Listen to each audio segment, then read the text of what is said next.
So guys, tuturuan ko kayo kung paano nga ba i-play yung Wonderful Tonight kanta sa walk band. So para ma-reach, para ma-ano natin, ma-reach natin yung, hindi naman exactly, pero ma-reach natin kung paano ginagawa. I-on nyo yung solo pitch bend. Pagkatapos nyo i-on yung solo pitch bend, teka mali yan. I-on nyo yung solo pitch bend. Yan, ito guys, yan. Tapos punta kayo sa settings. Hanapin nyo yung sustain, i-max nyo kung gusto nyo. Alright, pero max nyo na lang. Yun yung ginawa ko eh. So, ang first natin note, pwede na rin to para mas madali. Una natin 10 fret bend. 10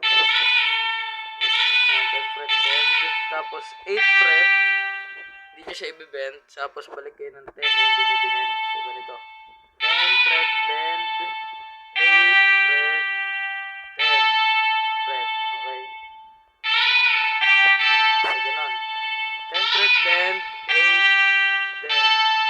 Okay, ganun lang kasimple. Diba?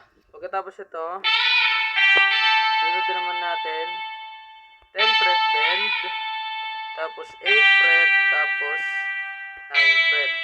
Okay, ganito.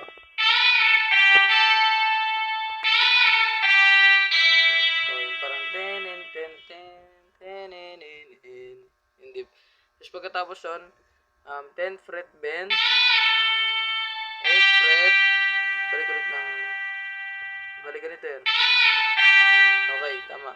10 fret bend, 8 fret, balik tayo ng 10 fret, tapos 12 fret, tapos 13 fret, tapos 12 fret per string, tapos 10 fret per string. So,